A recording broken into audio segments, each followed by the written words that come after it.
Verily, how art thou in thine homes? Welcome, thou, to Storytimicus with Mr. Michaelis. Or something of that nature. Hi, everybody. It's Mr. Michael. Welcome to Storytime with Mr. Michael. You guys want to read a book? Yeah. Oh, why the heck not? So today we're gonna read a book. We're gonna read Be Nice to Spiders by Margaret Bloy Graham. This book looks very, very cool. I haven't read it before. This is gonna be my first time. But you know why I think it looks cool?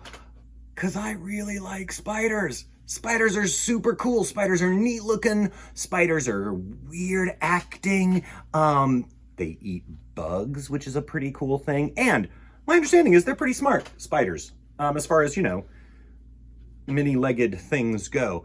But I'm really excited to read this book together today. Like I say, I've never read it, so we're going to find out what happens together in Be Nice to Spiders. Okay, let's go.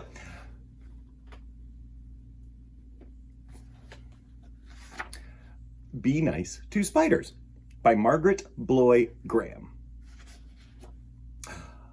One morning, as the keeper of the zoo was about to unlock the gate, he noticed something on the steps.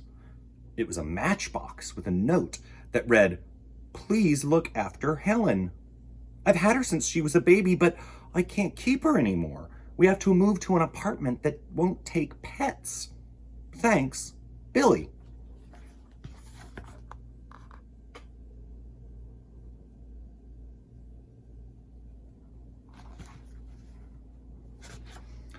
The keeper opened the matchbox and out jumped Helen. "Great Scott!" he said. "A spider!" He tried to catch her, but Helen was too fast for him. She had 8 legs and moved like lightning. Helen ran up a big maple tree. Then she quickly spun a long silk thread and lowered herself into the ventilator of a big building.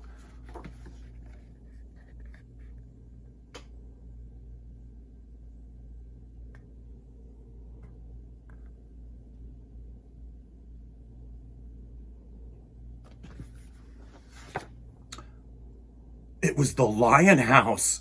There was a big old lion in one cage and a mother lion and her cubs in another. There were also lots of flies. They were buzzing in the lion's ears and crawling on their noses. The lions were annoyed, but Helen was delighted. She loved to eat flies. Right away, she set work to catch them. She began by spinning a web with her silk thread.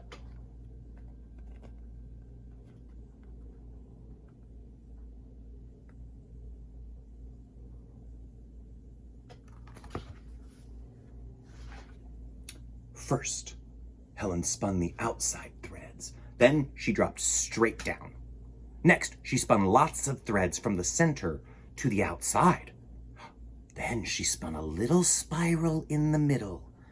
Finally, she spun a big spiral. This part of the web was very sticky.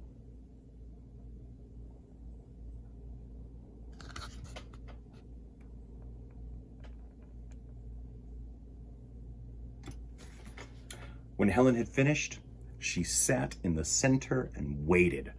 One by one, the flies got caught in the sticky part of the web, and one by one, Helen ate them.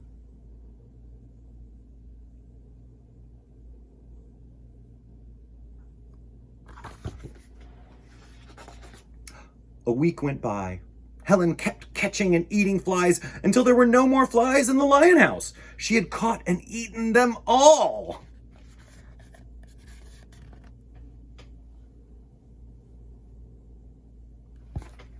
Now, the big old lion snoozed peacefully all day long. The mother lion licked her cubs and purred, and Helen was fat and satisfied.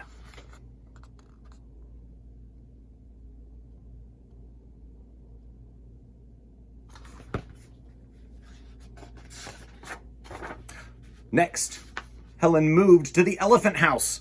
There were lots of flies in there too, and elephants don't like flies any better than lions do. In a week, Helen had caught all the flies in the elephant house. The mother elephant and her baby were happy and could once again enjoy a bath.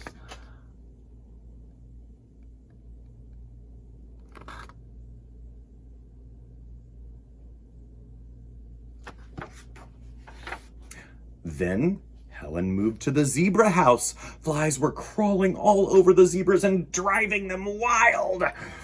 As soon as Helen had caught all the flies there, the zebras were able to eat their hay in peace.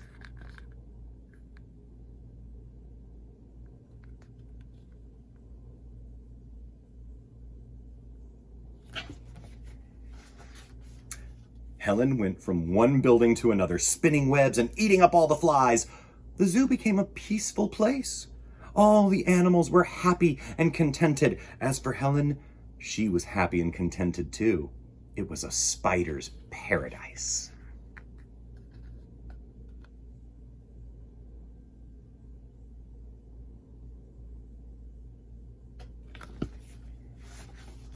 One morning, the keeper blew his whistle 3 times. All the men came running, and the animals looked up to see what was going on. "Boys," said the keeper, "the mayor is coming to inspect the zoo this afternoon at 4. The animals look fine, but the cages sure need cleaning up. And don't forget to get rid of all those spider webs."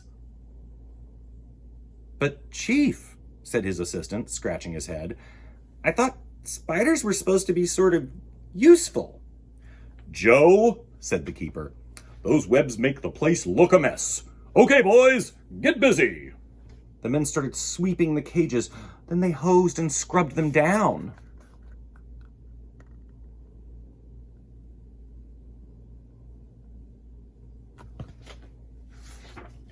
When they were cleaning the camel house, one of the men saw Helen. "Quick, give me the broom," he shouted. He took a big swing at her, but Helen had disappeared. The whole zoo was clean and shining when the mayor arrived. "Excellent," he said. "I'm delighted. I've never seen this place so neat and the animals looking so well."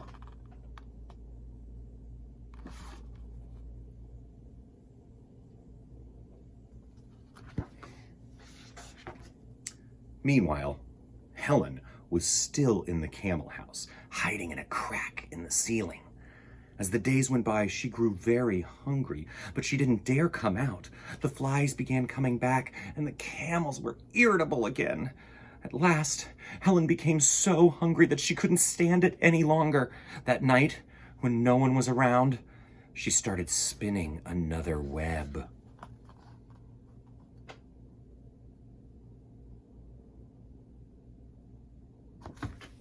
From then on, Helen stayed in the camel house, catching flies, but she didn't dare go anywhere else, which was lucky for the camels.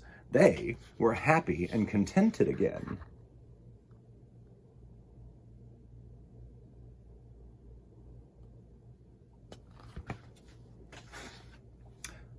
But everywhere else in the zoo, it was a different story. It didn't take long for the flies to come back and bother all the other animals. The keeper went from cage to cage.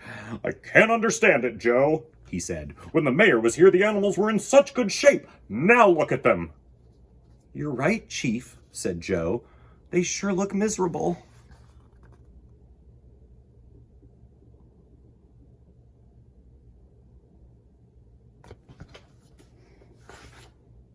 Their last stop was the camel house.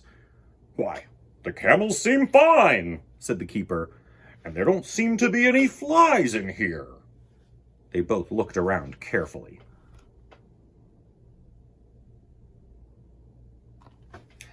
"Look, Chief," Joe shouted. "Now I know what's going on. See that spider up there? It's eating all the flies. That's why the camels look so good. Spiders are useful. That's what I tried to tell you the other day." "Of course, Joe," cried the keeper. "I should have known it all along. Let's call the men."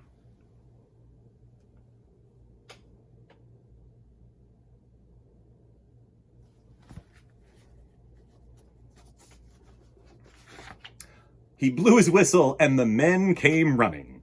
"Boys," he said, "Joe has made a great discovery. Spiders are good for the zoo. They keep the flies from bothering the animals. They help us do our job. So from now on, there's a new rule. Be nice to spiders." Soon, the zoo became famous for its happy, healthy animals, and Helen was treated like a queen.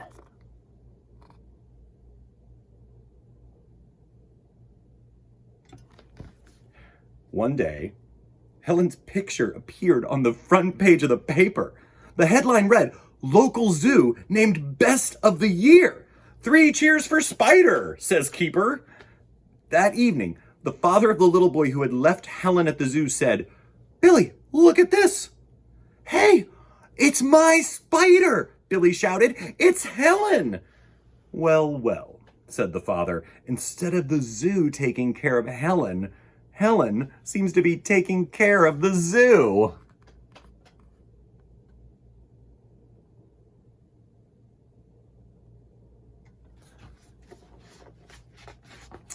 The next morning, Billy ran to the zoo. "I'm Billy," he said to the keeper. "I'm the one who brought you that spider." "Hey, look, she's made an egg sac. There'll probably be plenty of baby spiders soon."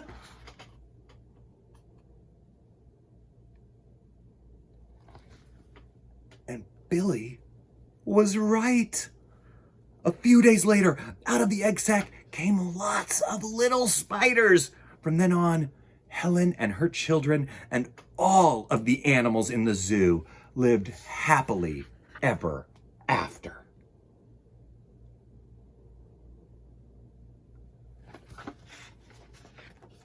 The end.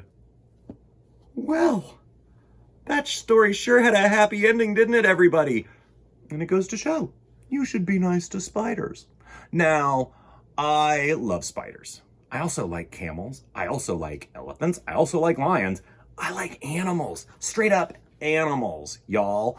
Animals are really cool. I like cats and wombats and aardvarks and giant squids and jellyfish and magpies and little yellow-necked mice and purple emperor butterflies and all sorts of animals. Animals are really great. Do you like animals? Do you have a favorite animal? Is it an anteater? Is it a Tasmanian devil? Is it a wolverine? Is it a saber-toothed tiger? Is it a Tyrannosaurus Rex? Is it a pterodactyl? Is it a blue whale? It could be any kind of animal. Maybe it's a pet. Like Helen used to be a pet. She was a pet spider. Have you ever kept a pet spider? I've actually kept a pet spider. I've kept 2 pet spiders in my life. One was named Anastasia and one was named Lucy. Those are my spiders. They're not around anymore, unfortunately, but they sure ate lots of bugs in their time. That's what spiders like to eat. They like to eat bugs. What do you like to eat? I hope it's not bugs. Is it bugs? Do you eat bugs? Don't eat bugs. That's your public service announcement from Mr. Michael. Thanks for that. I would love it, since I gave you that wonderful advice just now. I would love it if you guys would do me a favor too. Why don't you write in the comments below and tell me what your favorite book is so I can read it next time on Storytime with Mr. Michael. Maybe it'll be about spiders. Who knows? But I'll definitely see you guys next time. Have a great day. Bye, everybody.